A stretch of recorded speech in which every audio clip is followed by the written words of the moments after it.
আজকের গল্প চিঠির পাতায় আঁকা প্রেম। একটা চিরন্তন ভালোবাসার কাহিনী, যেখানে প্রথম দেখা হয়েছিল একটি পুরনো বিশ্ববিদ্যালয়ের গ্রন্থাগারে। বিশ্ববিদ্যালয় গ্রন্থাগারে প্রথম দেখা। রোদ্দুর তাক থেকে গীতবিতান নিতে যায়। হঠাৎ একই বইয়ের দিকে হাত বাড়ায় তিথি। দুই হাত একসাথে ছুঁয়ে যায়, চোখাচোখি, মৃদু হাসি।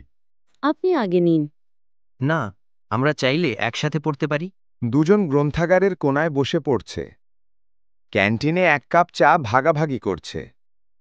সিঁড়ির ধাপে বসে লম্বা আড্ডা। তুমি কি শুধু কবিতাই পড়ো? না, কবিতায় মানুষের ভেতরের গল্পও বোঝা যায়। হাত ধরে লেকের ধারে হাঁটা, বৃষ্টির দিনে ছাতা ভাগাভাগি, গোপনে একে অপরকে চিঠি দেওয়া। আমি চাই তুমি আমার প্রতিটি কবিতার প্রথম পাঠক হও। আর আমি চাই তুমি আমার প্রতিটি গল্পের অংশ হও। তিথির বাবার বদলির খবর পাওয়া যায়। তিথি বিদায়ের আগে রোদ্দুরকে খাম ভর্তি চিঠি দেয়। হয়তো আমি পাশে থাকব না, কিন্তু প্রতিটি কবিতায় তুমি আমাকে খুঁজে পাবে। রোদ্দুর চিঠি বুকের কাছে চেপে ধরে কাঁদছে। পোস্ট অফিসে চিঠি পাঠানোর দৃশ্য।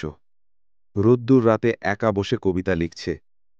তিথি জানালার পাশে বসে সেই কবিতা পড়ে হাসছে। সময়ের পরিবর্তন। ক্যালেন্ডারের পাতায় মাস ও বছর উল্টে যাচ্ছে। চিঠির সংখ্যা কমে আসছে, তবুও বন্ধন অটুট। বিশ্ববিদ্যালয়ের গ্রন্থাগারে সাহিত্য সম্মেলন। রোদ্দুর হাতে গীতবিতান নিয়ে প্রবেশ করছে।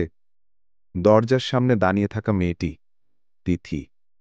ধীরে ধীরে চোখাচোখি, মৃদু হাসি। তুমি এখনো কবিতা পড়ো? হ্যাঁ, কারণ কবিতা এখনো আমাকে তোমার কাছে নিয়ে আসে।